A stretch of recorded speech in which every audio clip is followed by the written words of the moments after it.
Vamos ficar de pé, vamos orar ao Senhor. Querido Deus, eu coloco diante de Ti, Pai, esse estudo que estaremos fazendo aqui, alcançando vidas, alcançando nossas vidas, mas em primeiro lugar eu me ponho como um instrumento nas Tuas mãos, para que não seja aquilo que eu queira falar, mas que o Senhor me conduza daquilo que eu já estudei, da programação, de tudo aquilo que está aqui. Eu peço a Ti, Pai, para que o Senhor venha me conduzir nesse trabalho, nesse estudo, Senhor Deus, e que haja aptidão, haja vontade, Pai, das pessoas ouvirem, entenderem e praticar a Tua palavra, não aquilo que o pastor, mas a palavra de Deus estará sendo ensinada de acordo com o Teu Espírito, Pai. Em nome de Jesus, Pai, eu entrego a minha vida agora nas Tuas mãos, entrego a vida de cada um daqueles que entrarem aqui, Senhor Deus. Venham, Pai, com poder, venham com a Tua unção, venham com a Tua graça. Traga o Teu povo, Senhor, desperta no Teu povo a vontade de estudar a Tua verdade, a Tua palavra, Senhor. Também aqueles que estão, Senhor Deus, assistindo, que vão assistir no futuro, que sejam alcançados, ó Pai, que sejam abençoados, sejam curados. Ó Deus, em nome de Jesus, Tu és o Deus que opera maravilhas, ó Pai, aonde nós precisamos, queremos, Pai, buscar vidas para o Teu reino, Pai. Entrego a Ti nas Tuas mãos, ó Pai, em nome e por amor de Jesus Cristo. Amém. Glória a Deus. Vamos louvar a Deus, podemos louvar o Senhor?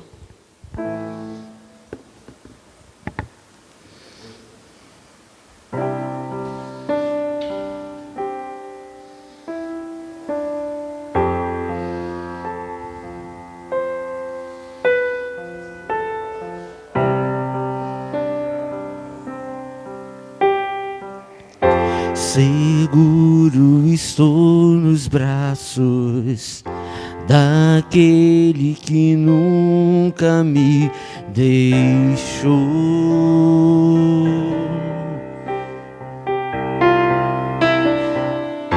Seu amor perfeito sempre esteve repousando em mim.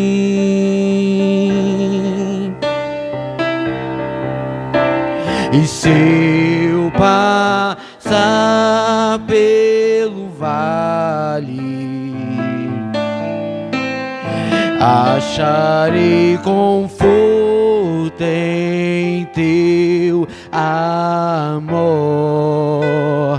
pois eu sei que és aquele que me guarda,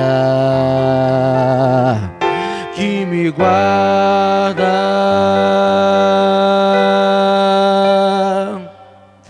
Em Teus braços é o meu descanso, em Teus braços é o meu descanso,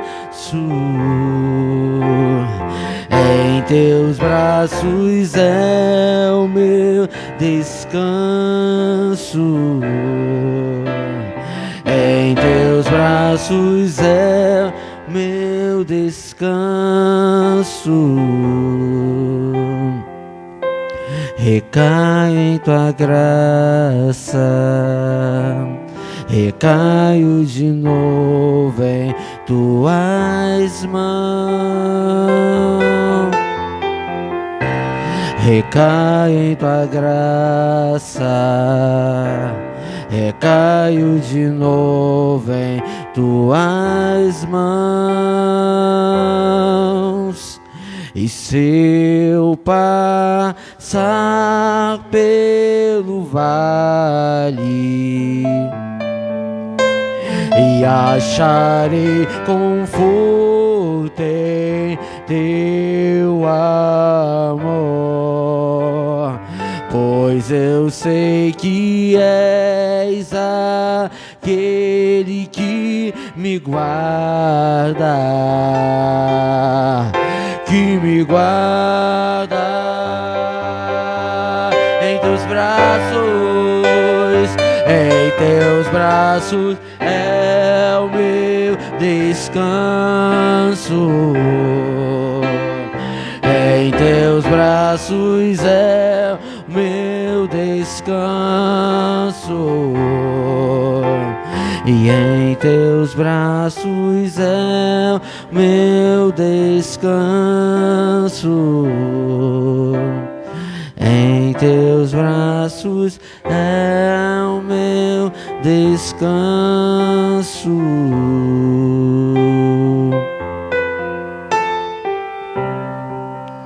Em teus braços é o nosso descanso, Deus. Nós queremos estar, meu Pai, em tua presença, descansando, nos achegando a ti, Deus, para te adorar em espírito e em verdade, Deus.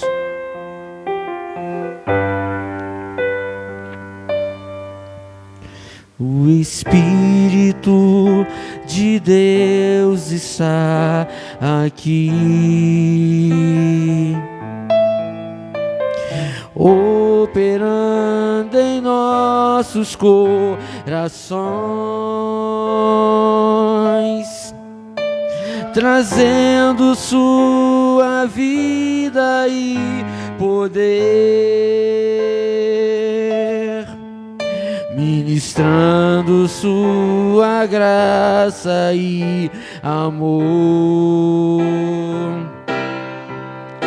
Os feridos de almas são curados, os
Para onde iremos nós?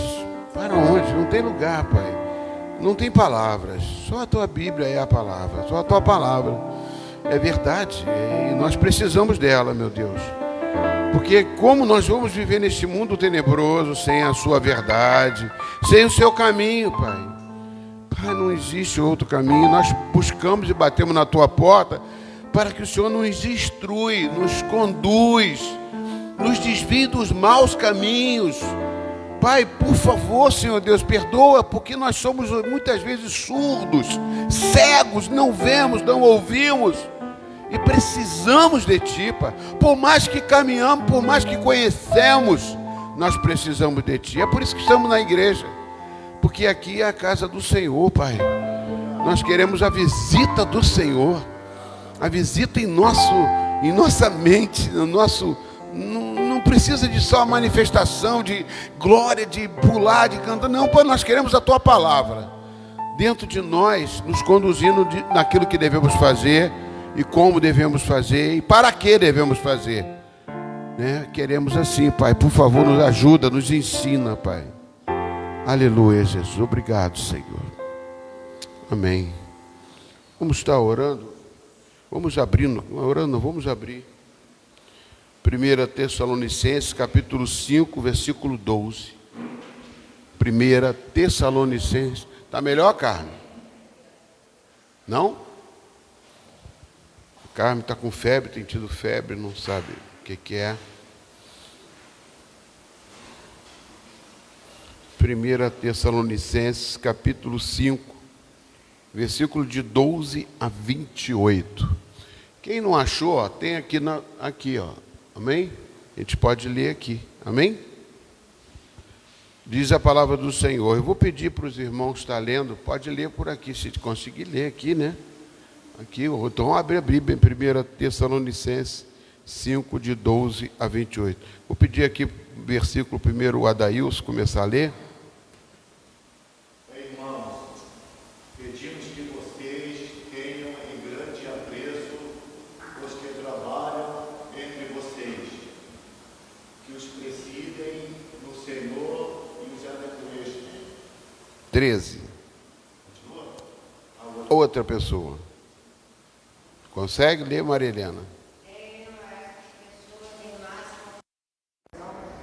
Por causa do trabalho que realizam e os em paz uns com todos.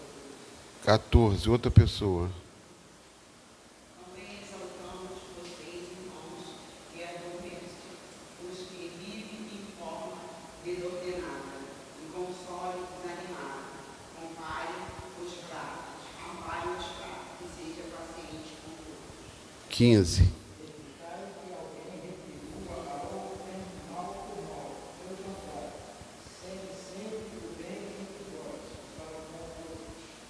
16, 17, 18,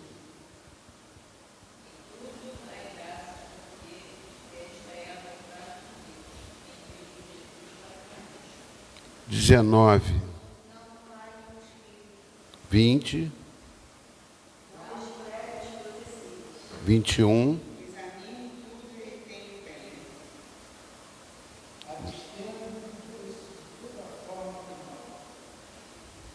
23,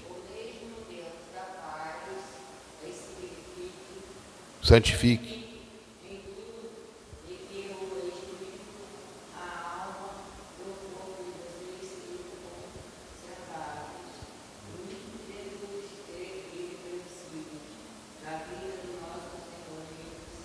Vinte e quatro,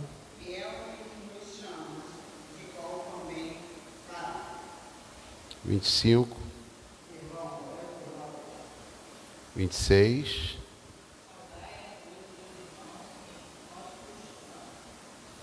27, Peço com insistência, em nome do Senhor, que esta carta seja lida para todos os irmãos. 28,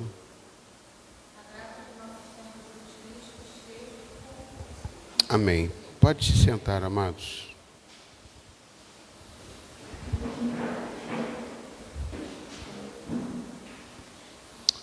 O estudo está no naquele grupo do EBD, tá? Eu botei tudo aí hoje. Primeira coisa que eu quero abordar sobre isso, né? O tema eu escrevi um tema, né? Escrevi Jesus é família e relacionamento. Repete comigo. Jesus é família e relacionamento. Desde o princípio, amados, Jesus, ele estava presente aqui para a construção de tudo isso que nós temos hoje, né? Tudo isso que foi feito, nós já lemos, já estudamos isso. Jesus estava presente no princípio de todas as coisas, antes do fim do mundo. E a necessidade de quê? Primeiro projeto de Deus foi família. Amém ou não amém, amados? Deus formou o homem e viu que havia uma necessidade de uma auxiliadora. Deixa eu falar uma coisa, cortando isso aqui, antes de continuar. Uma coisa interessante que veio na minha mente, na hora que eu estava louvando o Senhor. Tem gente que fala assim, o culto para ser uma bênção tem que ter a manifestação, tem que ter tremedeira, tem que ter libertação, tem que ter cura, tem que ter ai meu Deus, aquele... Amados, o apóstolo Paulo, na época dele, esteve preso, esteve escrevendo essa carta aqui, e ele diz que escrevam logo no final da carta, né, que todos leiam a carta. Ontem eu encontrei uma pessoa, meu celular deu pane, meu celular desligou e não ligou mais. E eu fui numa loja, e eu vi um rapaz que não é evangélico, ouvindo músicas antigas. Me chamou atenção, bossa nova, né? Que eu antigamente gostava muito também, e músicas lentas, né? Aí eu ouvi ele, eu falei, poxa, você é um jovem, e você que... Aí ele falou assim, foi ele que botou o rádio aí na estação. Eu fiquei ouvindo e conversando com ele, e falei assim, poxa, você é um diferencial, você é uma pessoa muito difícil. É difícil, porque ver uma jovem gostando de músicas lentas, assim, antigas, né? De uma forma... Eu puxei conversa, lógico, eu sempre puxando conversa. Você é uma pessoa diferenciada, né? Você não está enquadrando nesse mundão de gente. Ele falou assim, porque as músicas de hoje não têm conteúdo. Não tem... umas coisas totalmente, isso, aquilo, não é nem a música em si, mas a letra em si. A música tem que ter conteúdo. Ele começou a falar, eu falei, poxa, meus parabéns, meu amigo. Não é cristão, não é nada, mas com certeza um dia eu vou chegar lá. Que eu achei interessante. Amados, a nossa vida tem que ter conteúdo. Hoje em dia nós vivemos num fast food. A comida hoje em dia não é mais preparada como era antes. O relacionamento não era como antes. Antigamente as pessoas saíam na rua, ficavam sentadas à beira de calçadas, conversando, uma casa saía da outra, uma família. Eu lembro disso na minha época. E olha que eu não sou tão velho assim, não, estou com 35 anos, mais 30, 65.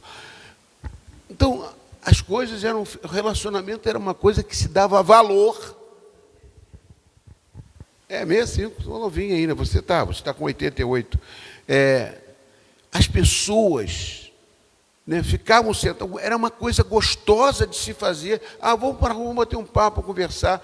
Tinha as músicas, as letras, as poesias, um casamento. Eu passei, aí eu fui no mercado também, comprar um negócio. Aí tinha uma irmã, uma garota que serve a gente lá, eu sei que ela vai casar, eu fiquei falando, já casou, não sei o quê, papá. Aí uma senhora olhou para mim e falou assim, o senhor está atrasado, esse pessoal não casa mais não. Uma senhora da minha idade, mais ou menos. Eu falei assim, você falou uma coisa interessante. Eu puxo conversa mesmo para falar de Jesus, tá? Tudo eu tento, tem oportunidade. Eu falei, você tem razão mesmo, o pessoal, mas essa aqui não, essa aqui ela está para casar.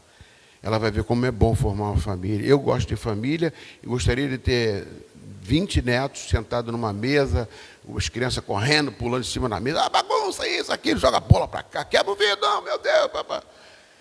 Isso aí é emoção. O cachorro lá da minha casa, eu não gostava, o cachorro não era para morder, o cachorro era para andar em cima do muro, e todo mundo admirava o cachorrinho lá em cima do muro, falava. O dia que morreu, vieram perguntar para mim, pastor, cadê aquele cachorro que andava aqui? Eu falei, faleceu. Até hoje me perguntam, cadê aquele cachorrinho? A vida tem que ter relacionamento, a vida tem que ter. E Deus, amados, é relacionamento. Jesus é relacionamento. Uma vez eu botei assim, eu fiz um artigozinho pequeno. No Natal, eu percebi uma coisa, que no Natal, mesmo sendo esse Natal de come-se e bebe-se, as famílias se reúnem. As famílias se reúnem. Eu falei assim, tem Deus nessa história. Mesmo que às vezes fique o ano todo sem se ver, mas vamos juntar no Natal, vamos fazer um negócio, vamos fazer uma rabanada, vamos fazer não sei o que lá, blá, blá, blá, junta a família toda. Preservar relacionamento, mesmo sendo uma coisa de uma forma totalmente comprando presente, dando presente com o Papai Noel, mas junta. Porque Jesus é relacionamento. Jesus é relacionamento. Nós temos que ter conteúdo, amados. O romance, antigamente, não era, quero ficar contigo, não sei o que, olhou, gostou, não sei o que, papá, e qual motel, que isso? Hoje em dia, todo mundo, quem é virgem hoje em dia, meu Deus do céu, é uma coisa absurda. Que isso? Está na contramão? Não, está certo. Quando algum jogador, um crente aí, dá uma entrevista, não, casei crente, casei virgem, a pessoa, meu Deus, como é que você conseguiu? Uma coisa totalmente... Nós não podemos aceitar isso, amados, nesse mundo, nós somos diferenciados. É interessante isso. Jesus é relacionamento. Desde o princípio, ele fez a família. O homem viu que o homem não podia viver só e arranjou uma auxiliadora que saiu do seu próprio corpo. Jesus criou a família. E o que ele falou lá? Sede fecundos e enchei a terra de gente. Eu quero ver, Deus queria fazer assim, eu quero ver a minha imagem, que eu criei o homem, a minha imagem e semelhança, uma criação de risco, enchendo a terra. Eu quero ver um monte de gente usufruindo dos montes, dos mares, e de tudo isso que eu criei. É isso que Deus queria. Mas, hoje o mundo está preferindo as coisas encurtadas, flashes, coisas que... para dar valor às coisas, não se dão mais valor às coisas que têm conteúdo, só o superficial. Hoje em dia você está aqui porque te agrada. Amanhã você não está aqui porque, eu arranjei outro lugar.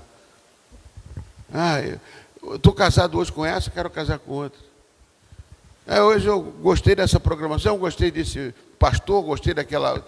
Eu vou mudando, vou virando. Eu não me fixo mais, eu não tenho mais o valor próprio, eu não dou mais valor àquilo que eu sou, que eu quero me aprofundar, crescer.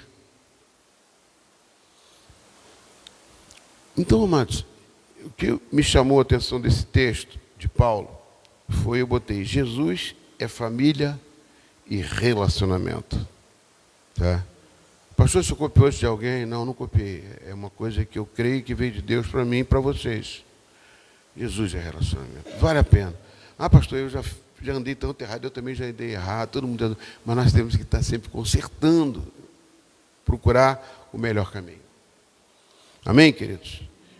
Então, eu separei esse texto, botei, Paulo demonstra nesta carta à igreja como uma família de Deus. Eu estou lendo o estudo que eu deixei para vocês no EBD, tá? Nas suas cartas, ele cita a palavra adelfos, ou irmãos, por 60 vezes. Amém, querido? Não parece não, mas são mensagens subliminares. O que são mensagens? Submarino, debaixo do mar, subliminares, debaixo de uma norma vigente, e de baixo. É uma coisa que entra sutilmente, subliminar, né? De baixo, da limitação, dos limites, Então, é subliminar. Ele fica soltando-se, irmãos, irmãos, irmãos, porque a ideia é formar da igreja uma família. Como é que é? Uma família, sem qualquer falsidade, vivendo a verdade. Eu preciso de ti, querido irmão. Essas músicas antigas, hoje em dia a música não é tão mais... Mas é fundamental nós termos isso vigente na mente de uma igreja. Viver como família. Amém? E eu botei aqui... nas cartas de Paulo, em todas as cartas, tem mais ou menos 60 vezes, ou menos, ou mais 60 vezes nas cartas dele. E nessas duas cartas que nós estamos estudando, Tessalonicenses, 27 vezes ele cita a palavra irmãos. Em vez de falar você, oi, como é que está o cara, não sei o quê, pá, pô, meu irmão. É um vocabulário que chama a atenção de Amém ou não amém? Quando você fala irmão, esse é teu irmão. O significado de família. Então é importante a gente saber. Jesus teve irmãos, vocês sabem disso, né? Teve irmãs e irmãos carnalmente. José, depois, né, que casou com Maria, eu fui no casamento, inclusive, foi uma festa, não foi muita festa, não. Nem foi no cartório só, não. Foi uma festa, foi um casamento mesmo ali. Eles casaram, depois tiveram relacionamento sexual e tiveram filhos. Judas, que escreve a carta lá no final, era irmão de Jesus. Tiago, que escreve, é irmão de Jesus. E teve outros irmãos e irmãs. Então, ele teve família carnal, família. Jesus teve família carnal. Às vezes a gente tenta levar para um lado tão espiritual que a gente fica espiritualizado e esquece que está na terra. Amém, queridos? Então, primeiro, relacionamento dessa carta, no versículo 12 e 13, ele fala de relacionamento dos irmãos com a sua liderança, ou dos crentes da igreja com a liderança da igreja. Amém? Então, versículo 12 e 13. Diz assim, aqui no versículo 12 e 13, diz o seguinte: irmãos, pedimos que vocês tenham em grande apreço os que trabalham entre vocês, que os presidem no Senhor e os admoestam. Tenham essas pessoas em máxima consideração, com amor, por causa do trabalho que realizam. Vivam em paz uns com os outros. Então, versículo 12, versículo 13 está aí. Um relacionamento de reconhecimento, eu estou lendo agora o estudo aqui, estou virando para lá e para cá.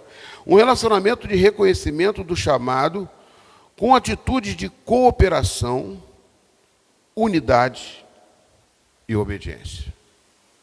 Amados, se a igreja não tiver isso, ela não é uma família e nem vai produzir o que Deus quer. Por isso que nós temos que estar assim. Uma família tem que ser assim, e a igreja também tem que ser assim. Temos que ter atitude de cooperação. O que é cooperação, amados? Cooperar é um cooperando com o outro. Principalmente aqui, ele está dizendo o seguinte, que essa cooperação, primeiramente, é relacionamento dos irmãos com a liderança. Cooperar com o seu líder. O líder nunca vai querer que a família seja destruída. O líder nunca vai querer que vocês estejam vivendo uma vida de desgraça. De jeito nenhum. O líder vai querer você dando testemunho aqui na frente, falando desse Deus maravilhoso e falando dos irmãos abençoados. O líder quer uma cooperação entre os irmãos, entre as pessoas da família. Como é bom, amados. Eu lembro do meu pai, né, trazendo para um exemplo que não é cristão. Meu pai nasceu dia 13 de junho, faleceu já há muito tempo, e ele tinha o nome de Antônio, por causa de Santo Antônio, né? E ele tinha esse prazer. Uma pessoa que eu, lógico, eu como filho, tenho só que falar bem dele, mas ele tinha essa dádiva de Deus dentro do coração dele. É uma coisa maravilhosa. Ele fazia doces, todo cuscuz, ele ia para o quintal, chegava perto do aniversário, ia para o quintal, botava uma panela, botava lenha, fazia cuscuz, fazia bolo de aipim, fazia doce de laranja da terra, fazia doce de cajá, subia num pé de cajá enorme, lá arrancava o cajá, fazia doce da polpa do cajá, fazia doce do caroço. A geladeira ficava lotada de doce, geladeiras, mesas. No dia, a casa ficava cheia. A família, os irmãos, então, era uma coisa maravilhosa. A vontade de estar junto. E a colaboração. As pessoas, quando chegavam perto do aniversário, quando eu tinha um vizinho lá que tinha uma fazenda lá em Madalena, trazia coisas para ele. Porque sabia que está chegando o aniversário, tem coisa para você, tem isso, tem aqui, tem aipim para fazer bolo de aipim, tem não sei o quê. Então, uma cooperação dos irmãos para poder acontecer a festa. Né? Uma colaboração. Não somente nisso. Se faltasse alguma coisa, se a vizinha, algum da família está doente, uma colaboração, uma cooperação. A igreja é a mesma coisa, mas nós temos que estar. Eu sinto às vezes muita falta, muita falta. A gente cria um grupo de relacionamento, e se você botar lá uma brincadeira no grupo de relacionamento da igreja, vai todo mundo, aqui é assim também, e ele está assim, ele está assado, vira uma coisa assim. Mas se botar alguma coisa, vamos orar, eu achava que todo mundo tinha que chegar, estou orando. Pastor, mas eu oro, mas não preciso falar. É bom. Sabe o que eu faço? Por exemplo, eu estou com esse meu amigo, né, que é lá da igreja, da Barra da Tijuca, gostaria muito de trazer ele aqui, quero muito trazer, vou trazer, se Deus quiser. Está fazendo teologia agora, está estudando, um trabalho que eu fiz de libertação, de conversão desse rapaz. Ele está passando uma luta com o filho dele que não posso nem falar aqui. É uma coisa tão grave. Aí eu botei lá, pedido de oração. Aí sabe o que eu faço? Eu cato, que uma chegou, colocou assim, eu estou orando por ele, estou orando. Eu cato, junto aquilo tudo ali e mando para ele, estou orando por você. Para ele se sentir apoiado que a igreja está orando por ele. Como é bom, mas numa época que eu tive internado, fizeram aqui, foi aquela irmã, filho de um homem agora, a Patrícia, ela fez uma relação, fez um jejum e oração, sei lá, um relógio. Puxa, como eu estava no hospital, eu vi aquilo ali, eu já me sentia curado. Cooperação. A igreja tem que ser cooperadora. Pô, nós vamos fazer agora o dia de saúde, dia 4 de maio. Não deixo de exaltar a irmã, não. Eu exalto qualquer um. Mas não ela, mas a posição de chamar uma pessoa e a pessoa vir aqui no dia e depois estar fixado nessa igreja e estar dando um testemunho de cura. Domingo aqui deu um testemunho de cura. Não é bom isso? Você visse, puxa, eu fui um instrumento de Deus. O ato é tremendo de cooperação para o evento que nós vamos ter. Amado, você sabe quantas vezes, pergunta a minha esposa, quantas vezes que eu chamei esse cirurgião que fez uma cirurgia aqui comigo nas costas para poder estar aqui. Minha esposa falou, você está sendo humilhado, ele não está vindo. Eu vou para a Austrália, vou para não sei aonde, vou não sei aonde. Eu vou trazer, nós vamos trazer ele aqui no sábado que vem, né? Sábado que vem, né? Dia 4 de maio. Eles vão estar aqui. Nós estamos com os panfletos aqui, ó. Fizemos um panfleto, incluí aqui no panfleto aqui. Não que a doutora Jane é a primeira, é a propulsora disso aqui. E não estou falando, mas cirurgião de pequenos procedimentos cirúrgicos, 10 fichas. Estava falando com a coordenadora de ação social. Muito bom a gente dar valor a isso. Né? Só que tem 10 pessoas só para atender. Eu não vou ser atendido, eu vou pedir, acho que eu tenho uma verruga para tirar aqui, tenho um negocinho para fazer. Eu acho que eu não vou pedir, porque se tiver gente vindo de fora, eu prefiro que seja atendido. É tão bom isso, amado. Né? Cooperação. Repete comigo, cooperadores. Paulo fala muito nisso em todas as cartas. Sedes meus cooperadores. Ele fala que Lucas era cooperador dele. Ele estava na prisão, ele escrevia as cartas de Paulo, ajudava Paulo lá na prisão. Você pode ver naquele filme do apóstolo Paulo que tem, vai ver aquele filme, aconselho a todo mundo. Então, amados, cooperação da igreja é fundamental para dizer assim, pastor, a liderança, eu estou com você, eu quero te ajudar, eu quero colaborar. Não, pastor, eu sou que nem Josué, eu quero ajudar. Se tiver que o senhor ir para o monte, o senhor vai para o monte, eu fico ali no pé do monte, que nem José ficou, e Deus falando lá, o raio caindo, Moisés recebendo tudo aquilo lá, eu quero estar no pé do monte, mas eu quero estar com você. Se eu não vou subir, se o senhor não quer que eu suba, eu vou ficar ali. Eu quero ser cooperador, eu quero estar. Quando descer as tábuas, eu quero carregar as tábuas, se puder, eu carrego. Eu vou me sentir honrado. Cooperação com a liderança. É isso que Paulo está falando com a igreja de Tessalônica. Não só cooperação, amados. Onde eu estou aqui? Eu botei cooperação, unidade e obediência. Unidade é fundamental. Se a gente não é uma equipe, no curso de discipulado eu falei sobre isso. Uma equipe, 10 Pelés não ganha jogo no futebol. Eu lembro sempre falar assim, bota 10 Pelés no time que o time vai ganhar. Não ganha. Porque não é uma equipe. Um tem que agarrar no gol, o outro tem que fazer a defesa ali, fazer o zagueiro, o outro joga na lateral. Cada um tem uma função e nenhuma das funções são mais importantes do que as outras. Nós temos que ter essa consciência de estar unidos no mesmo propósito, no mesmo objetivo. Por isso que eu falo, dos eventos da igreja, nós temos que estar unidos. Nós estamos orando e jejuando pelo retiro do final do ano, em novembro. Você precisa ver como é que a minha cabeça da minha esposa tem ficado durante isso. A liderança. E a gente vê as pessoas desdenhando às vezes. Me desculpa. Sei lá, estou aqui. Papá.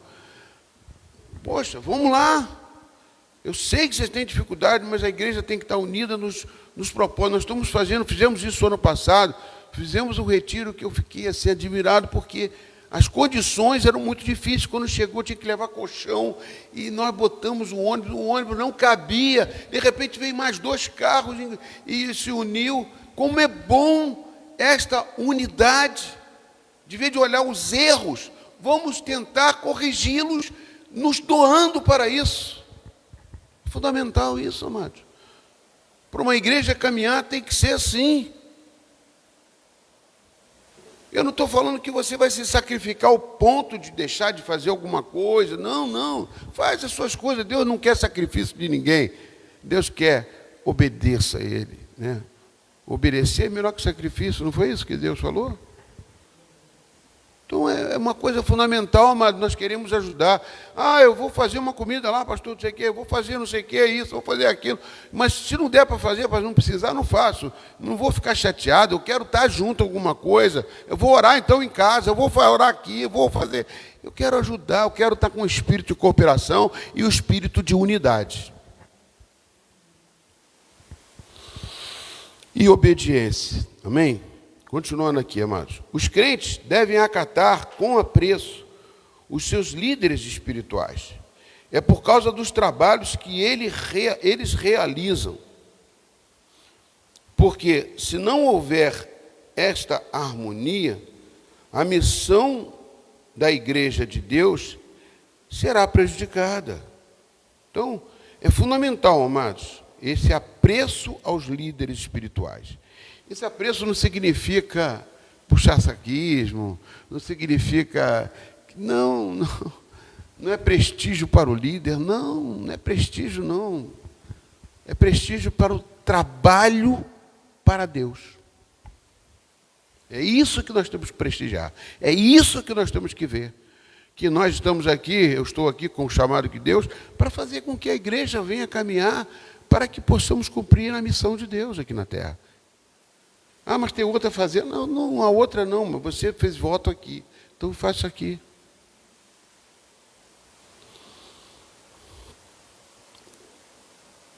Porque se não houver harmonia, amados, a missão da igreja será prejudicada. O foco não é a pessoa do líder ou a posição do líder, mas a função que exerce como trabalhador dentro da igreja.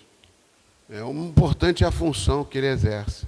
A minha função aqui, amados, nada mais, nada menos do que fazer que o reino de Deus seja acrescido na obra. E do porquê? Porque vocês também foram chamados da mesma forma que eu fui chamado. Só que eu fui chamado de uma forma para estar à frente. Eu tentei fugir várias vezes, mas eu estou fazendo o possível para que possa acontecer. E não faça comparações, amados, por favor. Eu não quero me considerar pior do que os outros. Não quero. Eu quero que todos pensem assim, vamos fazer. Nem você se considere menor que os outros. E nem maior que os outros. Ninguém é maior, ninguém é menor. Perante de Deus, todo mundo é igual. Nós temos que fazer a nossa parte para contribuir sempre. Isso é importante. Ah, mas tem o outro lá, pastor, que faz um monte de gente. Tá. Vai ver que vai para o inferno. É um líder, às vezes vai para o inferno. Então a gente tem que estar fazendo a nossa parte dentro daquele universo que você foi chamado para fazer o melhor que você pode fazer. Se não der resultado, a gente vai buscar de outra forma. Eu acho que essa aula aqui seria uma aula importante para o discipulado. Muito importante para o discipulado. Se bem que a escola dominical também é discipulado. O foco não é a pessoa do líder, a posição, né? Mas a função que exerce. A liderança não é questão de prestígio pessoal, mas não é posição de glória. Infelizmente, voltando aqui, tem muitos que pensam assim, pode ser, mas eu não estou aqui para criticar os outros. E nem querendo ver, aquele pastor ali, aquele lá está voando de avião agora, ele está descendo de... Uma época eu lembro que falava assim, tem um pastor lá no tal lugar, que o senhor disser talvez a pessoa está descendo de paraquedas dentro do altar, desce para pregar o evangelho. Deixa descer, meu irmão. Deixa, tem uma multidão lá esperando ele, vai ver que tem dificuldade. Quem sou eu para julgar alguma coisa dessa? Ah, mas ele quer prestígio, ele quer dinheiro, ele quer riqueza. O outro é político, o outro é isso, é aquilo. Não sei, de repente Deus está mandando ele ser na política e defender isso, defender aquilo. Nós temos que orar, nós não temos que ficar degladiando. Agora, isso é uma verdade, você tem que pensar que o seu líder, ele não está buscando prestígio pessoal, ele não quer isso. Se você pensar assim, sai da igreja, ou então vai ficar saindo de igreja em igreja, que de repente vai olhar para o outro e vai ver a mesma coisa. Procura fazer a sua parte. Continuando aqui, amados. Os irmãos devem entender que a liderança é servil, quer sempre o melhor. Liderança servil, amados, não é uma liderança autoritária. Repete comigo, liderança servil não é uma liderança autoritária. Eu vou te mandar fazer isso, não. Então, conversei com ela um dia desse aqui, não mando você, não estou mandando, de jeito nenhum. Se der para fazer, se puder.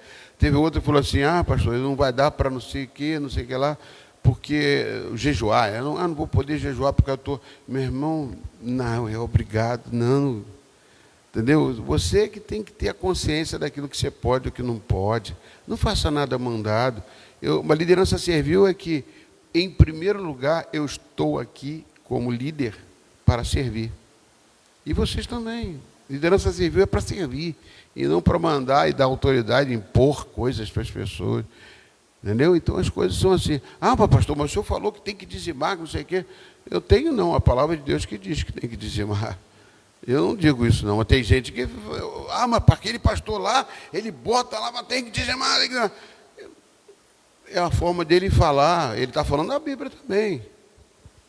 Tem outro que fala, pastor, bota um negócio lá, que o comércio lá não está aceitando mais os não dizimistas, porque fazer prestação de negócio, porque se ele dá calote na igreja, vai dar calote também no meu comércio.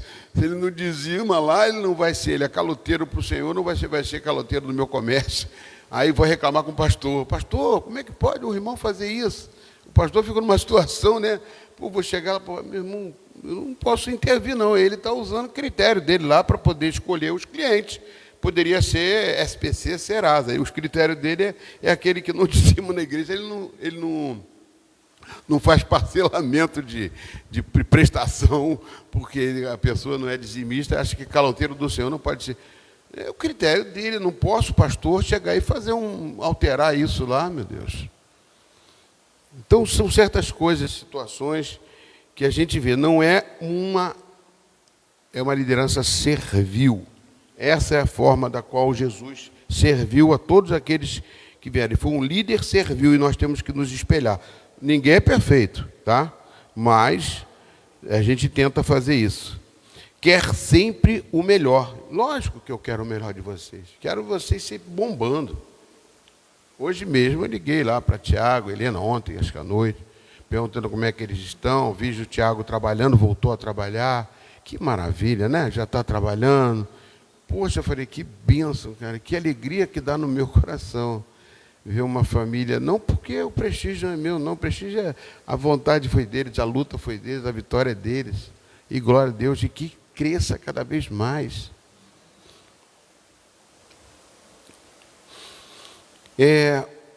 Hebreus 13, 17. Pedi para o Alexandre botar aqui.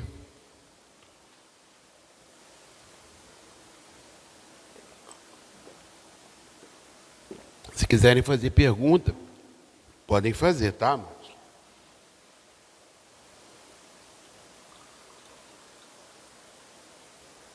Hebreus 13, 17 diz assim: obedeçam os vossos líderes e sejam submissos a ele. Submisso, a pessoa pensa que é escravidão, né? Não. Eu sempre falo, vai a etimologia da palavra, submarino, debaixo do mar, submissão, debaixo da mesma missão. Submissos, missão, debaixo da mesma missão. Obedeçam aos seus líderes, sejam submissos, sejam na mesma missão que eles. Pois eles, né, os líderes, zelam pela alma de vocês. Ele não diz aqui, esse alma aqui que ele fala, é uma coisa bem mais profunda do que somente. Zela pelas suas condições de vida, melhor, zela pelas suas vontades. Que você tenha vontade de buscar a palavra, de fazer o que é melhor. Zelar pela alma de vocês. Nós temos isso. Quero zelar. Às vezes, quando a gente fala de admoestar aqui, que a gente vai chegar lá, a gente admoesta para te chamar para o caminho. Como quem deve prestar contas. Eu faço isso como eu tenho que prestar conta para Deus, porque eu fui chamado para isso. Então eu tenho que chegar. Ah, pastor, quer que eu ajude nisso para poder falar com a pessoa? Tem coisas que vale a pena. O irmão falar com o irmão. Mas tem coisas que o pastor não deixa, que eu estou cuidando. Entendeu? Porque eu vou prestar conta disso, se eu não fizer a coisa certa. Que eles possam fazer isso com alegria. Ah, meu Deus, me facilita. Facilita os seus líderes a trabalhar. Não só aqui não, no trabalho, onde for. Que ele faça o trabalho com alegria. Pior coisa que tem é fazer, ai meu Deus, tenho que me preocupar com isso. A gente falar com tristeza, com choro, é muito ruim. Então, faça o possível para que eles possam fazer essa condução de liderança com alegria e não gemendo, né? Do contrário, isso não trará proveito nenhum para você. Ninguém vai trazer proveito para ninguém. Quando você exerce essa palavra de ser submisso, zelar, você vai entender que isso vai ser bom e benéfico a todos. Voltando aqui, pode falar.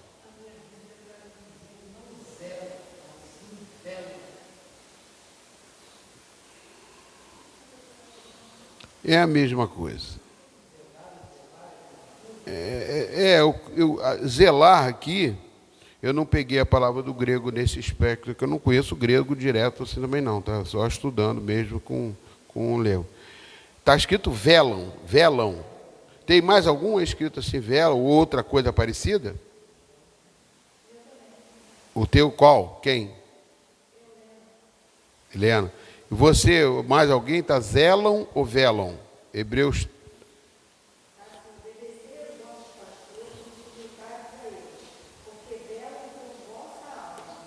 Velar por vossa alma aqui é no no sentido de velar. Eu queria ver uma outra versão aí que tivesse. Até o Alexandre podia ver as outras versões, eu acho que tem. Velam. O que é velar? O que significa velar? Velar, você lembra muito bem de como é que diz? Velório, né? A pessoa está lá, ficar no velório. Ai, meu Deus, aquela coisa. É uma forma de assistência. Entendeu? Se velar aí é uma forma de... Zelar também é uma forma de assistência. Não sei se estou te fazendo entender. Eu estou procurando aqui, pelo meu vocabulário que eu já, de leitura que eu tenho, velar é uma forma de assistir, dar assistência. Zelar também é uma forma de dar assistência. Deu para entender ou não? Amém? Entendeu? Você vela uma coisa e você está assistindo, dando assistência. Porque tem um significado meio que... Entendeu? Tem um significado meio... Seja constante no amor fraternal. Hebreus 13:1. Oi? Entendi. Então, é uma forma... Mas ele já entendeu, Alexandre. Pode... Acho que já... entendi. Seus líderes sejam submissos a ele, pois eles possam fazer isso com alegria, não gemendo. Zelam, aqui pois zelam pela alma de vocês.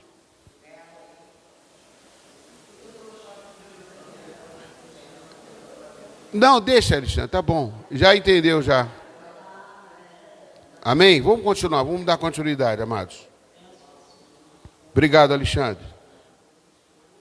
Olha só, amados, voltando aqui. Então, esse zelo aí é como eu falei, é dar assistência, tá? É uma forma de dar assistência. Zelar é mais profundo. Eu não vi a palavra do grego aqui, eu não tenho aqui, eu não trouxe meu... Que eles possam fazer isso com alegria e não gemendo. Tá, versículo 12, amados. Vamos ver, versículo 12. Não, eu continuo no versículo 12, né? Eles falam, no versículo 12, eles falam que os presídios trabalham entre vocês, presídios no Senhor. Ele bota no versículo 12 uma palavra admoestar. Né? Admoestar. Irmãos, pedimos que vocês tenham um grande apreço para os que trabalham entre vocês, que os presidem no Senhor e os admoestam. Admoestar, exortar alguém para que o irmão volte para o caminho. Admoestar é a disciplina. É chamar uma pessoa, a liderança, quando ele faz isso para chamar a pessoa para o caminho. Às vezes chama para a pessoa, pastor, estou sabendo que uma pessoa está assim, assim, assim, assado. Lógico, o irmão tem que me ajudar, porque se não disser, eu não vou acusar a pessoa. Mas eu tenho que admoestar. A palavra, acho que uma das palavras mais importantes no altar é pregar contra o pecado. Se você está fazendo uma coisa errada, por favor, você está indo para o caminho errado. Uma das coisas que eu prezo muito, até a mensagem da minha esposa é muito boa nisso, enfática nesse aspecto. Você está fazendo isso, você vai para o inferno. Então eu tenho que admoestar para que você não esteja no caminho errado, para que você não venha sofrer. Eu te chamo a disciplina para que você ande no caminho certo, para que você não erre, para que você não falhe, para que você não sofra. Admoestar significa isso. Então, o líder tem essa preocupação de vigilância e também de proteção. Vigiar para proteger. Jesus falou, vigiai e orai para que não entreis em tentação. Né? Vocês não podem orar comigo nem por 1 hora. Jesus falou lá no Getsemane, Jesus estava lá prestes a entregar sua vida no Calvário, né, para poder... E ele estava lá e você não pode orar uma vez, ou seja, porque vocês têm que vigiar e orar para não cair em tentação. É uma forma de vocês admoestar uma pessoa, né? Chamar a pessoa para o caminho, porque quando você começa a se afastar, amados, você começa a deixar as coisas, o pecado, o mal começa a querer invadir na sua vida. Se você começa a deixar de lado as coisas, ela vai incomodar vocês. E vai tentar, e vai ser mais fácil. Então eu tenho que estar atento para isso. Eu não posso deixar você desanimado, eu tenho que estar chamando você a atenção. Agora, versículo 13. Olhar olhar o líder com máxima... está aqui o versículo. Tenham essas pessoas máxima consideração, com amor por causa do trabalho que realizam. Paulo aqui fala para os Tessalonicenses, né, ele está dizendo para os Tessalonicenses, olha só, ele usa um verbo aqui, né, que fala o consideração e com amor. Porque o líder foi constituído por Deus e quer o melhor para a igreja, para o irmão e para Deus. Esta é a sua principal missão. Ou seja, essa preposição esse máximo é um superlativo. Quer dizer assim, seja muito zeloso, faça isso com muito amor, né? Faça isso com máxima consideração. Máxima é o hiperconsideração, é um superlativo de muita coisa.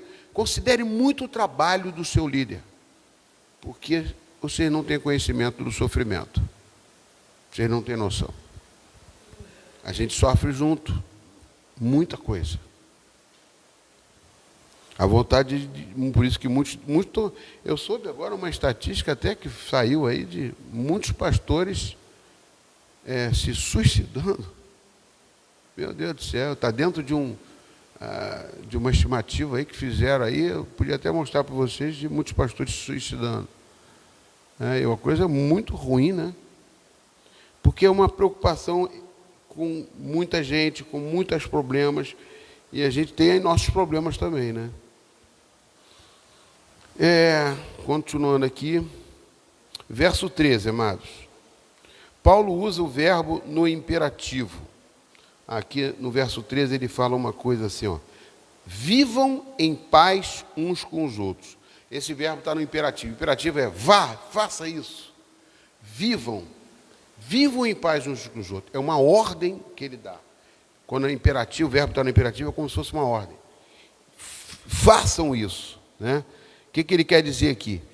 Em paz uns com os outros. Porque se os crentes falam mal de sua liderança, e não acatam a autoridade de sua liderança, a igreja vai viver em desarmonia e murmuração. É fundamental isso, amados. Façam com que vivam em paz uns com os outros. Ou seja, que nós estamos falando da liderança, o título lá é esse. Pedimos que vocês tenham um grande apreço para os que trabalham, que presidem no Senhor e os admoestam. Por favor, não façam isso, amados. Um fala mal, ele não sabe o que está falando, ele não tem conhecimento, isso é julgamento. Não julgue o próximo, porque da mesma forma você será julgado, peneirado, com fogo. Isso é uma coisa muito ruim para você e para a igreja. Mas ele tinha que fazer isso, tinha que fazer aquilo. Amados, por que você não foi chamado então? Vai ver que se você for chamado, então vai exercer. Tem tantas pessoas que aí estão sofrendo porque não sabem o que é um chamado. Então, ele fala, vivam em paz uns com os outros, vivam em paz com o seu líder, faça paz uns com os outros, porque os crentes falam mal de sua liderança espiritual, não acatam a autoridade de sua liderança, a igreja vai viver em desarmonia e murmuração. Parar de reclamar e criticar. Lógico, a liderança tem que ser fiel às Escrituras e andando na verdade. Isso aí não implica, viver na verdade, não é chegar, por exemplo, se o pastor, o líder, qualquer um, estiver fazendo alguma coisa contra a palavra de Deus, aí sim é uma coisa perigosa. Agora, mas ele está achando que é melhor pregar de uma forma, cantar de outra, falar de outra. É problema dele, entendeu? Uma coisa que ele está... Você pode até tentar dar ideias, mas não entrar em confronto e afronta. Tem lá a primeira Carmen.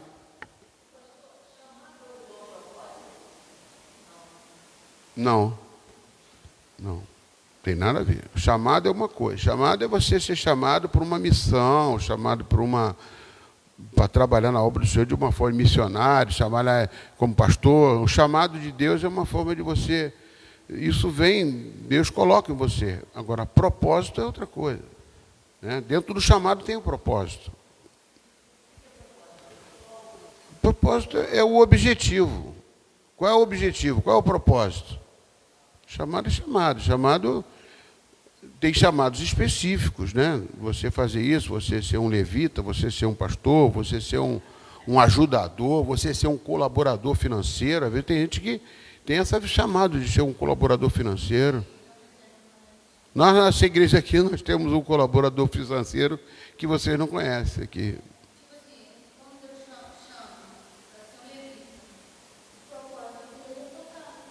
É isso aí, o propósito é tocar, não só, depende do propósito, é tocar na igreja, tocar onde for. O propósito quando é chamado, quando é propósito de Deus, ele é ter uma amplitude maior. Salvar vidas, está dentro do propósito de um levita, né? Tem isso tudo, tem um propósito bem maior do que só uma coisa. Ele não é específico, mas é por aí mesmo. O objetivo dele, quando ele toca, com certeza ele tem que tocar. Se ele sabe tocar, o propósito dele é ele estar abençoando através da música que Deus deu o dom para ele. É isso mesmo. Fala, minha irmã.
Isso aí. Uma coisa que eu nunca vou fazer a vontade de vocês. Eu vou ter que fazer a vontade minha e a de Deus. Procurar fazer o que Deus está colocando no meu coração. Uma vez eu falei isso aqui. Uma pessoa chegou e falou assim, falei, como é que tem que ser feito isso aqui? Aí um falou para mim assim, Deus falou que para mim que é isso. O outro falou, Deus é isso. O outro falou isso, separadamente. Eu falei, tem 3 deuses, né? Porque Deus falou com uma, outro. Eu juntei os 3 e perguntei, qual é que está certo aí? Aí falou assim, ou eu que estou certo. Eu acho que por isso que existe liderança, para poder chegar e dar um bate. É isso aqui que vai fazer. Mas o outro ali, eu não concordo, e não, vou sair, vou fazer meninice. Meu irmão, e nós estamos numa equipe. Se a liderança aqui concordou em fazer assim, nós vamos tomar essa posição juntos, e todos juntos. Se a pessoa não estiver junto, meu Deus do céu. Por isso que eu falo, tem muito Josué querendo ser Moisés, mas nunca foi Josué. Entendeu? Tem muita gente querendo ser Moisés e nunca foi Josué. Josué estava com Moisés o tempo todo. 10 pessoas foram visitar lá o negócio lá da terra prometida, 12, né? 10 chegaram lá e ficaram, não, lá tem gigante, tem isso. E ele, a visão dos 2 ali, não, mas Deus mandou, a palavra de Deus diz para a gente, que a gente lê a palavra já sabendo que é a resposta, então a gente acha que os 2 estão certos. Mas se estivesse lá, talvez a gente estaria junto com os 10. Entendeu? Estaria junto com os 10.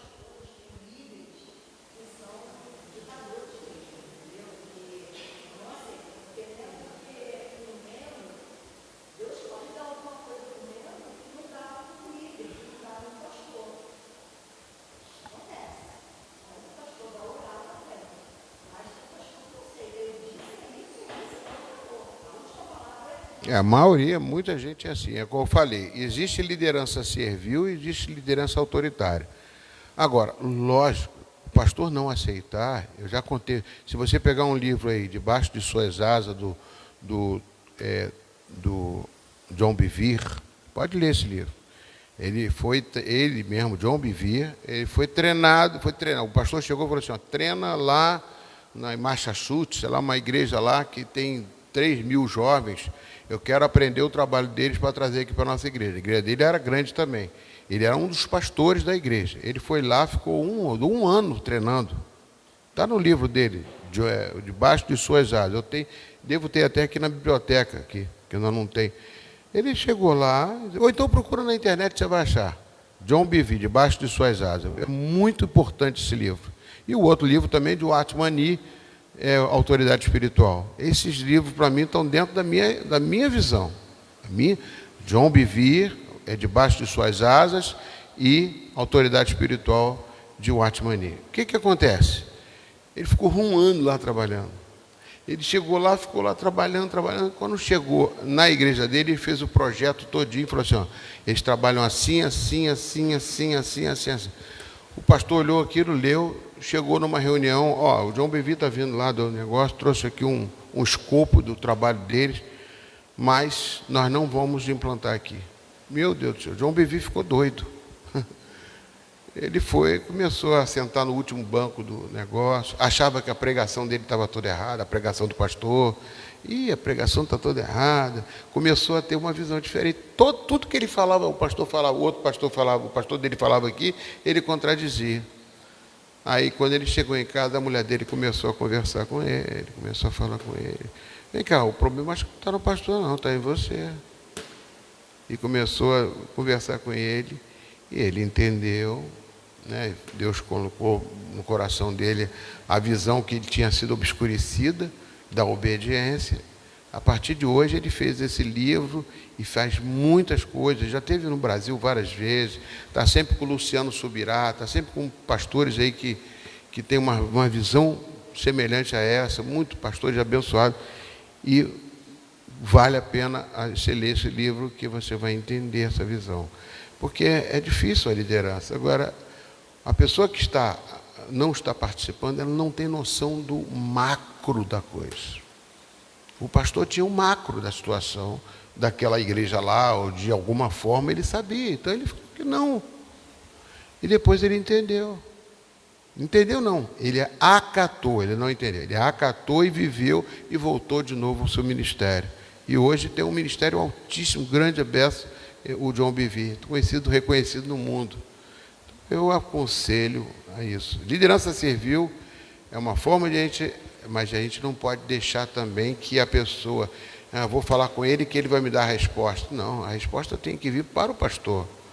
O pastor tem que saber tomar decisão nas dúvidas, nas dificuldades, né? Naquele retiro que nós fizemos lá, teve uma situação em que o local de fazer o culto era muito difícil. A gente resolveu fazer do lado de fora, porque era o estacionamento, era o lugar, só que era aberto. E estava ali dentro. Só que dentro do salão, todo mundo dormia ali, tinha que acordar, levantar para começar o culto. E arrumar as camas, os colchonetes, tirar tudo e fazer.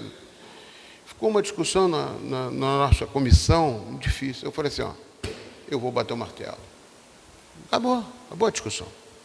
Mesmo que sejam uns contra, outros a favor, não vai ser lá fora, vai ser dentro. Vão tirar as camas, vão tirar tudo, vão fazer ali dentro. E graças a Deus foi um retiro abençoadíssimo, muito abençoado. Mas eu tive que tomar uma decisão. E goste que não gostou. Muita gente às vezes acha que não, tinha que ser lá fora, tinha que ser. Então as coisas são assim. Antes, depois que foi a benção, ninguém se lembra mais. Mas se fosse dar errado, uma misericórdia, entendeu mesmo? Então o pastor está aqui para isso. O pastor, o líder do ministério, como você falou, líder da ação social, líder do louvor, são situações delicadas que a gente tem que estar muito zelo. Por isso que Paulo escreve essa igreja de Tessalônica. Eu quero até citar um exemplo aqui, que eu vou passar aqui para vocês. Eu botei aí em 2 Tessalonicenses, deixa eu ver que eu chego lá.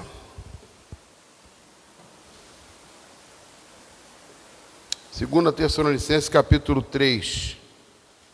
Abre para mim aí, o Alexandre.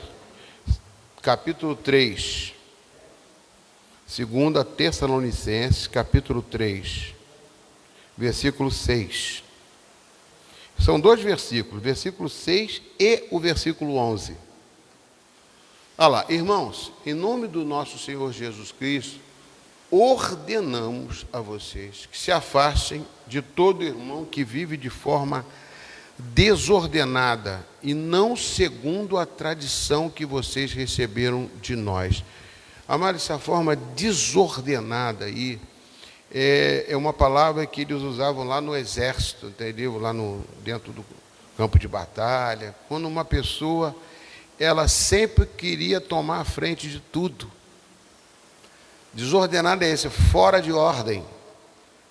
Até tem esse texto, uma pessoa começa a levantar a mão, fala assim, eu queria falar alguma coisa. Não, você está fora de ordem. Não tem isso?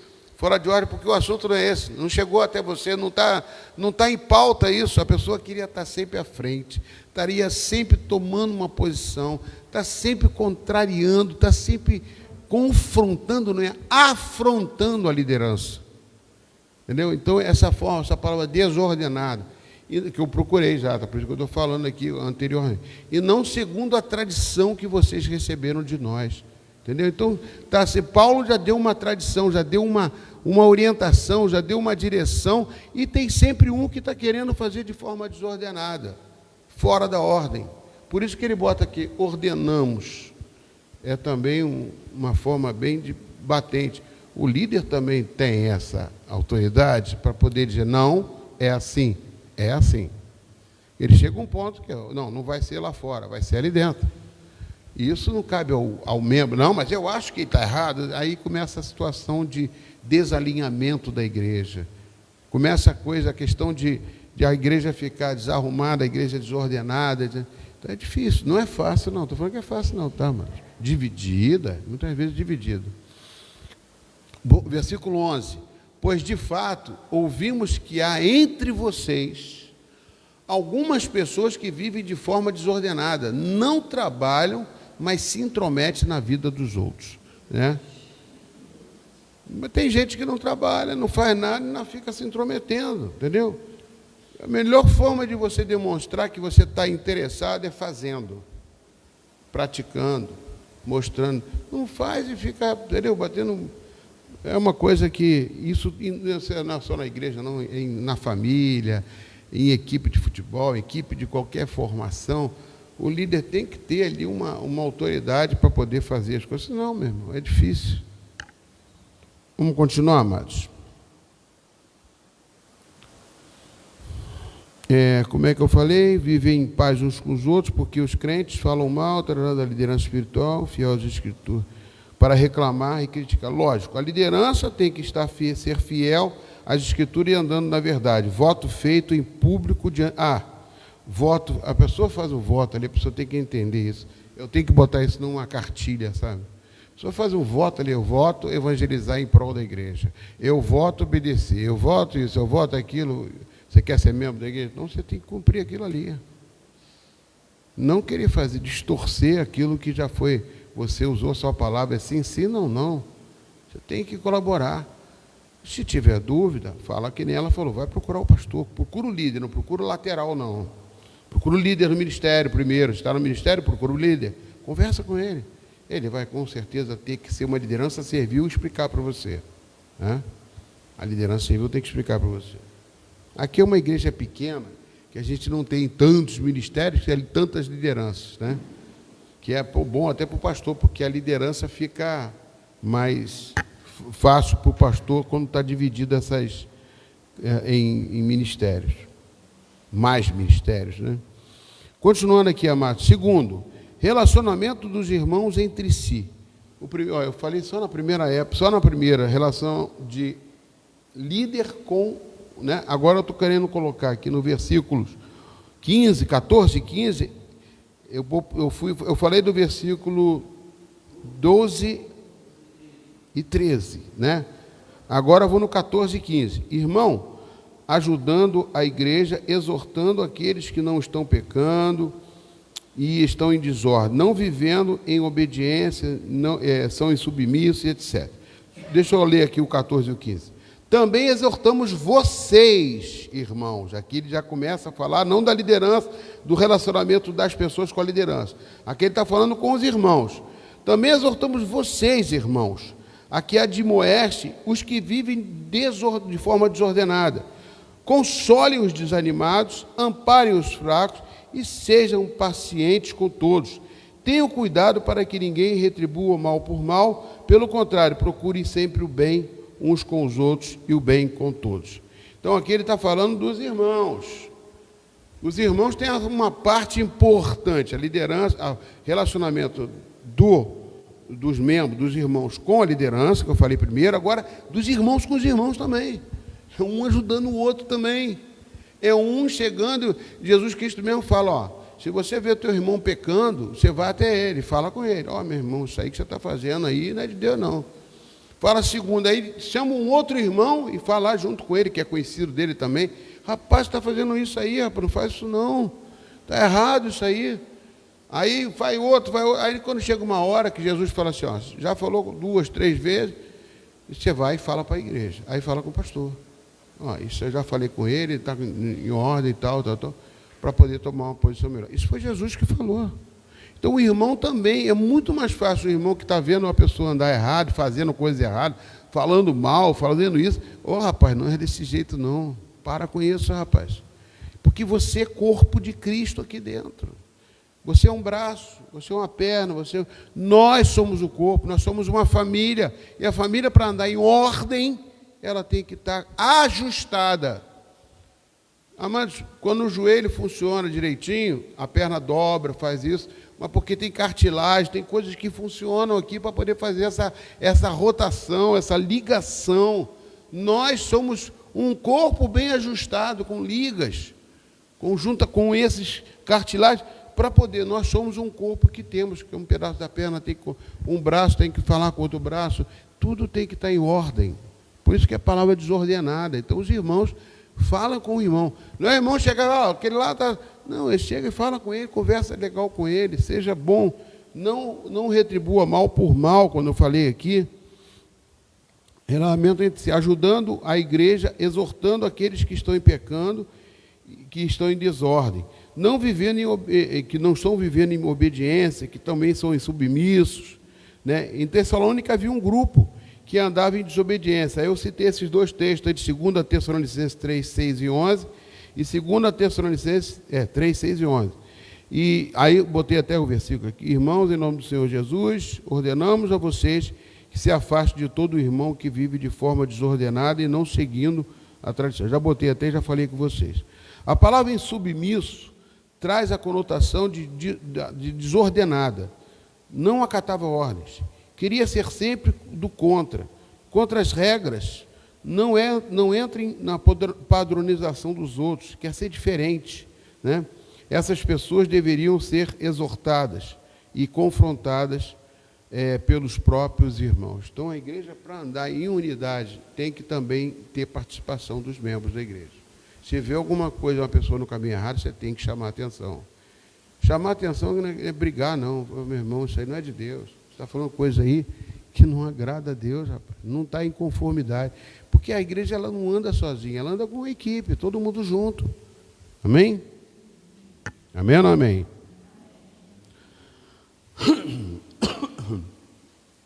Outra, encorajar os desanimados e os fracos, né? Que está aqui, botando aqui, ó. Consolem os desanimados, amparem os fracos e seja paciente com todos. Então, vocês têm que encorajar as pessoas que estão fracos. Né? Lembra dos crentes tentados a voltar à imoralidade? Semana passada eu falei da imoralidade, semana passada, ou retrasada, que estava havendo dentro de Tessalônica. Tessalônica tinha muita gente mal influente. Né? Pessoas que viviam daquela doutrina dos estoicos, né? Epicureus, que a vida era só aqui no mundo. Então, tem pessoas que começam a andar com essas pessoas, começam a ser influenciadas. Aqui também. Muita gente é influenciada um por outro, até crente por crente. Ih, meu irmão, deixa de bobeira, na igreja aí é toda a mesma coisa.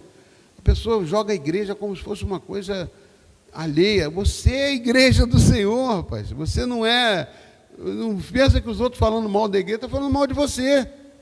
Então tem que tomar cuidado com isso. Os irmãos têm que estar atentos a isso.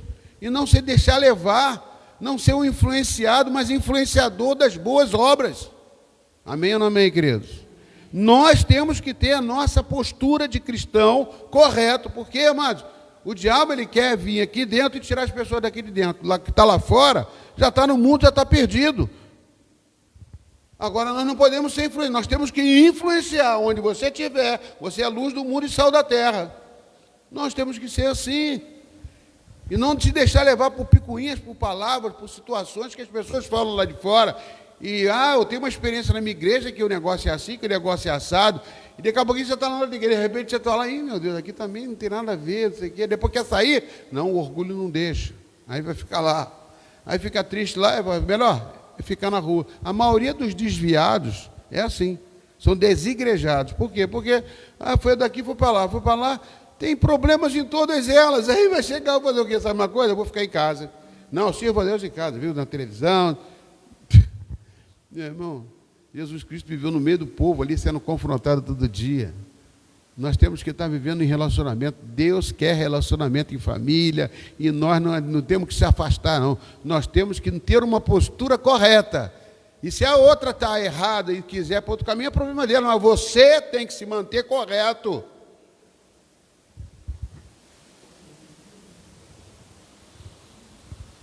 Encorajar os desanimados. Você procura encorajar, né? Encorajar, lembrar os crentes que são tentados, voltar, né?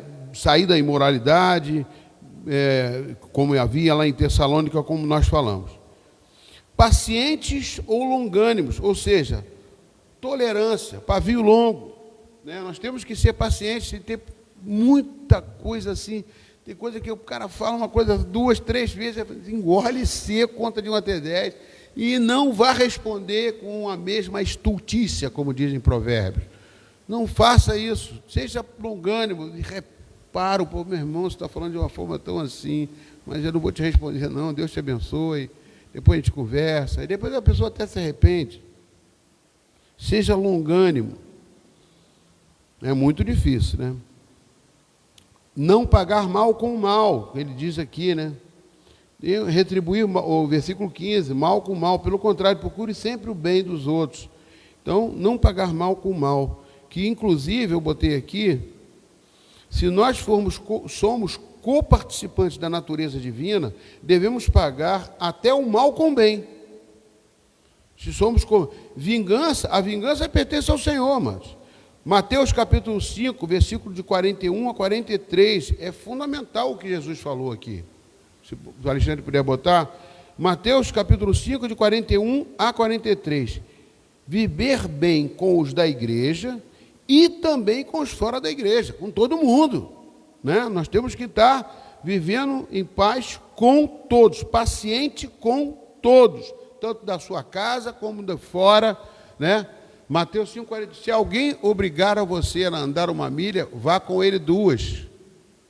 De alguém lhe pede, então, não volte as costas ao que quer lhe pedir emprestado. Eu acho que não é isso não, é isso mesmo. Vai, continua. 43. Vocês ouviram o que foi dito, ame o seu próximo e odeie o seu inimigo. 44. Eu, porém, lhes digo, amem os seus inimigos e orem pelos que perseguem vocês. Continua. Para demonstrarem que são filhos do Pai de você, para demonstrarem que vocês são filhos de Deus, que está nos céus, porque Ele faz o sol nascer sobre os maus e bons e vir chuva sobre justos e injustos. Então nós temos que corresponder. 46, vamos ver. Porque se vocês amam aquele que vos amam, que recompensa vocês têm, né? Vocês terão. Os publicanos, que é os políticos, aquelas pessoas que fazem tudo por interesse, também não fazem o mesmo, só reconhece aquele que é do partido deles. Quando vira o partido, mudou de partido, você é meu inimigo. E se saudarem somente os seus irmãos, o que é que estão fazendo demais? Os gentios também não fazem o mesmo? Só até aí, Alexandre, tá bom, obrigado, querido. Então, não adianta, nós não temos vantagem nenhuma se a gente tratar só aqueles que nos tratam bem. nós temos que aprender até aqueles que nos perseguem, orar por eles e ser longânimos e pacientes. Amém?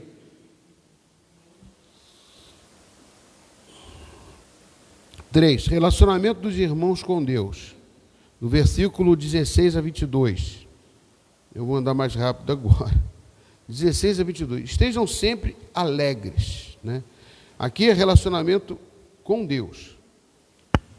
Por que você tem que estar sempre alegre? Alegre, nós já estudamos isso aqui, eu bati nessa tecla, que era fruto do Espírito. Ah, pastor, não sei, alegria do Senhor é a nossa força. A alegria que participa dentro de mim é do Espírito Santo, é o fruto do Espírito. Nós falamos isso várias vezes. Essa alegria não é por causa das circunstâncias, que está, então o mundo está caindo, eu estou triste. Não, você está sempre, você pode estar triste, chorando, mas você tem uma alegria dentro de você, que o choro pode durar uma noite, mas a alegria vem pela manhã. E se eu morrer? Se eu morrer, você vai para Cristo, vai ser a alegria maior ainda. Nós temos sempre esperança, né? O crente tem o fruto dentro dele, que é a alegria da esperança de Cristo. Nós sempre sabemos que tem algo melhor de Deus para nossas vidas. Deus está no controle de tudo. Se eu sou filho, eu estou debaixo do meu papai do céu. Amém, queridos? Então, estejam sempre alegres. Orar sem cessar. Se eu botei alguma coisa, orar sem parar, sem cessar. Isso aqui é impossível, você ficar o tempo todo. Não é impossível, né? Você tem as suas coisas para fazer. Você tem o teu trabalho, como é que você vai... Não, eu trabalho orando, né? Você vai arriscar errar uma coisa lá no trabalho, fazer a coisa errada e não vai dar certo. Não é bem assim. Você tem que estar dedicado ao seu trabalho. Orar sem cessar, amados, é como se fosse o respiração. Você respira sem sentir. Amém ou não amém? Você está respirando. Pressão atmosférica, que te bota de pé, que te coloca, te dá vida. A respiração. Como assim, mano? Eu respiro a oração. Volta e meia, eu estou orando. O meu sentimento de temor a Deus, isso aí ele não está colocando que a gente não deve orar. Não, você tem que orar com propósitos, orar a palavra de Deus, orar na hora de campanhas de oração, tudo você participa. Oração na sua casa, pela sua família, todo dia, devocional de oração, tudo isso existe. Mas orar sem cessar é impossível. Ou seja, é possível porque Paulo falou. É possível porque você é como respiração. Às vezes eu estou andando na rua, eu lembro de uma coisa, eu estou orando, Senhor, em nome de Jesus, e quando eu vejo uma situação, a gente já está misericórdia, Senhor, a gente está sempre em espírito de oração. Repete comigo. Espírito de oração. Eu tenho que estar com esse espírito de oração, de misericórdia, de querer orar sem cessar isso. Tá, mano? Não quer dizer que a pessoa fique em oração toda a vida, o tempo todo. Não tem que trabalhar, tem que fazer as coisas. Em tudo dai graças, porque esta é a vontade de Deus para vocês em Cristo. 18. O que quer dizer tudo dá graça? Amado, na desgraça, eu botei até aqui, eu escrevi uma coisa errada. Em tudo dá graça. Dar graça pela desgraça, não. É uma desgraça, ai meu Deus, graças a Deus. Isso, meu Deus, isso aí é ser masoquista. Não é isso. Dar graças significa, que eu botei aqui, não é isso. É ter consciência que Deus está no controle de tudo. Nem tudo que acontece com você é coisa boa. Nem tudo que acontece é coisa boa. Não é da graça pelas coisas ruins. Né? Você tem controle da situação. Por exemplo, José. Vamos dar um exemplo aqui, pegar José, que é um exemplo bem característico. Os irmãos dele pegaram, tentaram matar ele, botaram ele numa sacola, venderam ele para os midianitas. Né? E venderam ele lá e foi embora. Ismaelitas, midianitas. Venderam ele e foi embora. E você acha que ele vai, obrigado, Senhor Deus, porque me venderam, obrigado porque me maltrataram, agora eu sou escravo, estou longe da minha família, obrigado, Senhor. Não é isso, entendeu? Agora, no final, ele reconheceu que tudo aquilo que aconteceu foi para salvar toda a família dele. Ele conseguiu abrigar todos de Jacó, da família de Jacó, seus irmãos, todinho, lá no Egito, na terra de Gósen, e cresceu a família, e dali houve o milagre da libertação, tudo aquilo ali. Deus tem um plano para tudo, mas Por isso que a gente fica mais tranquilo. Por isso que é dar graça, não a desgraça, mas dar graça sempre sabendo que Deus tem uma resposta para tudo. Mesmo numa situação difícil, Ele tem uma saída, sempre vai ter uma saída para você. Há sempre um caminho. Há sempre um caminho. É difícil, tem hora que dá vontade nem de orar. Eu fico, meu Deus, não sei, eu não vou orar. Senhor, como é que eu posso orar nessa situação? Eu falo com Deus, isso é uma oração, amados. E de repente a coisa abre e fala, muito obrigado, Senhor. Eu sei que tudo tem uma solução.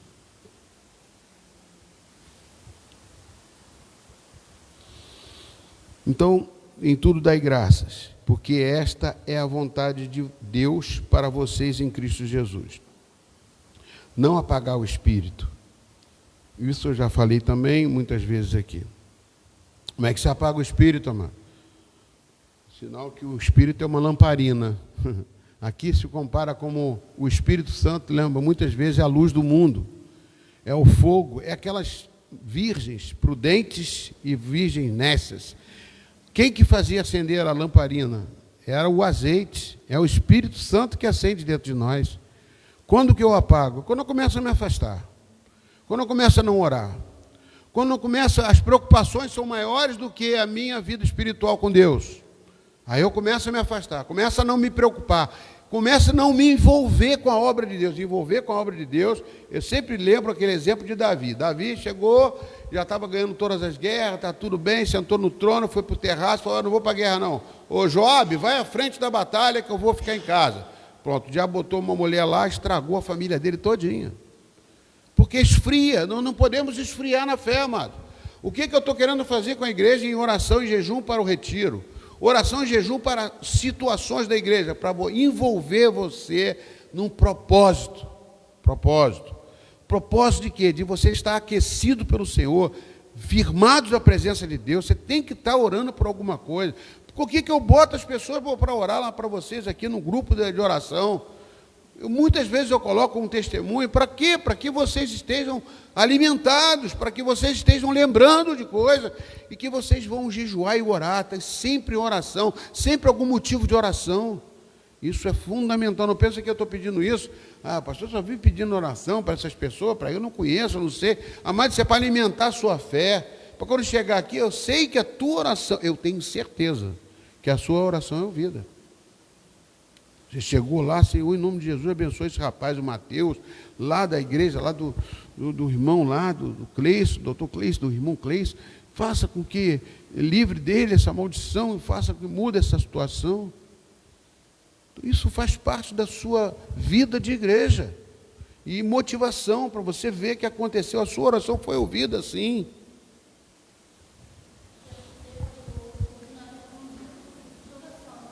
Todos vocês foram frutos de oração. Ninguém nasceu sem oração. Alguém orou por vocês. Você nem sabe às vezes quem. Mas orou, às vezes você nem sabe quem. Hein? Lá em cima vão falar, você sabe quem orou por você? Roberto, tem gente lá que estava orando por você desde lá, você nem sabe, nem lembrava. Você, Daniela, você, Cleide, tem gente orando por você. E você nem sabe, amados. Tem gente orando por mim que eu não sei. Continuando, amados. José foi traído pelos irmãos, Deus transforma o mal em bênção. Não apagar o espírito, virgens imprudentes, altar, eu botei isso aqui, né? E o fogo jamais se apagará, Levítico 6:12. O fogo de Deus, o fogo de Deus nunca se apagará, está aqui nesse versículo. Acender a chama sempre. Continuar. Não apagueis o espírito, não desprezem as profecias. Desprezar as profecias não é ficar, pastor, um profeta falou isso, não posso desprezar, o profeta falou aquilo, o profeta falou aquilo, o profeta falou isso, o profeta falou aquilo. O profeta falou isso, o profeta falou aquilo, o profeta falou isso, o profeta... Não é profeta, não. Não desprezar a profecia, a maior profecia é essa aqui. É isso aqui. Não pode desprezar a palavra de Deus, a verdade de Deus. Aquilo que mais importa para a sua vida. Isso aqui foi o que foi deixado para a gente. Dispersar a maior profecia é essa aqui. Não despreze a palavra de Deus, não despreze a verdade. Também existem as profecias. Existe. Um homem de Deus pode chegar para você e falar alguma coisa, você não deve desprezar. Você deve chegar e colocar diante do Senhor. Mas julgue todas elas. Está escrito aqui. Não despreze as profecias. Examine todas as coisas. Retenha o que é bom. O que não for bom, você não guarda. Só o que for agradável a ti, que for bom. Se você não achar, mas você tem liberdade para dizer, eu não quero isso, eu não quero aquilo. Isso aqui não me faz bem, isso aqui me faz bem. Entendeu? Abstenha-se de toda forma do mal. Afasta-se do mal. Né? Isso aí é o fundamental para a gente entender que nós não devemos dar chance para o diabo. Não deis lugar ao diabo. Efésios capítulo 4, versículo 27. Não deis lugar ao diabo. Não deixa que as coisas do mal venham tentar te colocar encercada. A amada pessoa é envolvida. É como se fosse... eu vi uma vez uma pessoa falando, por exemplo, já viu a rã? A rã você não consegue... A rã, né? Que é aquele bichinho, né? Parece sapo, aquele rã. Se você pegar uma rã e botar numa panela fervendo, ela vai saltar e não vai ficar. Agora, se você pegar uma rã e botar numa aguinha fria, depois vai esquentando aos pouquinhos, ela vai se deixando porque o corpo dela se adapta. O corpo dela ela é réptil, então ela vai se adaptando. Daqui a pouquinho ela vai se adaptando e vai chegar a uma certa temperatura que a bolinha está... E você vai ver ela boiando, ela morre. Ou seja, a pessoa se acostuma com as coisas. A pessoa vai deixando o mal entrar, vai ouvindo coisas, isso aqui não tem nada a ver não, isso aqui não tem nada a ver, e acaba se acostumando com o pecado. Isso acontece com membros de igreja, irmãos da igreja, que vai deixando levar as coisas. Amém, queridos?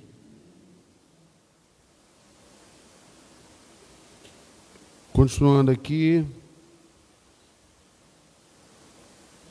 Não despreze as profecias, examine todas as que tem, abstenha-se de toda força do mal. O mesmo Deus de paz santifique em tudo, e que o espírito, alma e corpo de vocês sejam conservados íntegros e irrepreensíveis na vinda do nosso Senhor Jesus Cristo. Como nós falamos no capítulo 4, né? Ele falou da vinda de Jesus, que nós estejamos o quê? Santos. Uma igreja sem ruga e sem mácula. Você tem que estar separado para Deus. O mais importante é você se colocar na posição de Deus. Não é o outro, não. Coloca você. Não fica apontando o dedo para o outro, dizendo, aquele ali não é santo, não, pastor. Aquele ali não é, aquele é. Procura você se santificar.